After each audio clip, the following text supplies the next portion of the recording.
సినిమాలో నటుడిగా మాత్రమే కాదు సినిమా ఇండస్ట్రీలో తన బాధ్యతను కూడా నిర్వర్తించారు కోటా శ్రీనివాసరావు. ఆయన బతికున్నన్ని రోజులు తెలుగు నటులకు న్యాయం చేయాలని ఎంతో పోరాటం చేశారు. తెలుగు ఇండస్ట్రీలో తెలుగు వాళ్ళను సపోర్ట్ చేయకుండా ఎక్కడో బయట వాళ్ళని తీసుకొచ్చి మరీ అవకాశాలు ఇస్తున్నారు అంటూ ఎన్నోసార్లు కోటా తన గళం విప్పారు.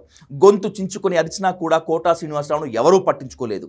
తెలుగు ఇండస్ట్రీలో ఎంతో అద్భుతమైన నటులు ఉన్నారని, వాళ్లకు అవకాశాలు లేక రోడ్ల మీద తిరుగుతున్నారని, అలాంటి గొప్ప నటులను వదిలేసి ఎక్కడో ముంబై, చెన్నై అంటూ వేరే రాష్ట్రాల నుంచి మన వద్దకు నటులను దిగుమతి చేసుకోవాల్సిన కర్మ ఎందుకు వచ్చింది అంటూ ఎన్నోసార్లు దర్శక నిర్మాతలను ప్రశ్నించారు కోటా శ్రీనివాసరావు.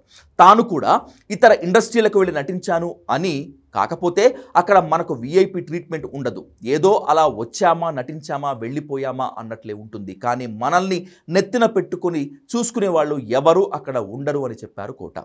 అదే ఇతర భాషా నటులు తెలుగు ఇండస్ట్రీకి వస్తే మాత్రం వాళ్లకు రాచమర్యాదలు చేస్తారని, సపరేట్ హోటల్స్ బుక్ చేసి వాళ్లకు విఐపి ట్రీట్మెంట్ ఇస్తారని చెప్పాడు కోటా.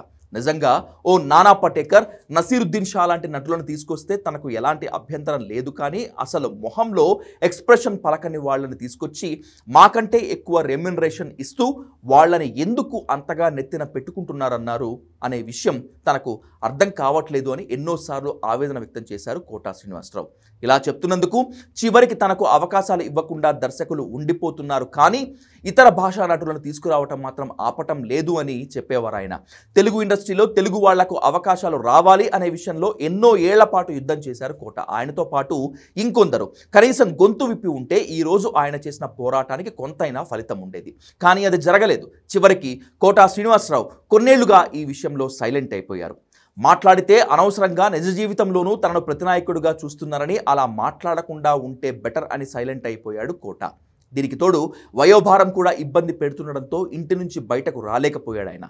ఎప్పుడైనా ఏదైనా ఫంక్షన్ జరిగితే కూడా తాను రాలేను, వచ్చినా కూడా తనకు మళ్ళీ ఇంకొకరికి సపోర్ట్ ఉండాలి, అక్కడికి వచ్చి వేరే వాళ్ళని ఇబ్బంది పెట్టడం ఎందుకు అని చెప్పేవాళ్ళు కోటా. ఏమైనా మన ఇండస్ట్రీలో మన డామినేషన్ ఉండాలి కదా అనేది కోటా కోరిక. మరి ఇప్పుడున్న జనరేషన్ పట్టించుకుంటుందా లేదా అనేది చూడాలి.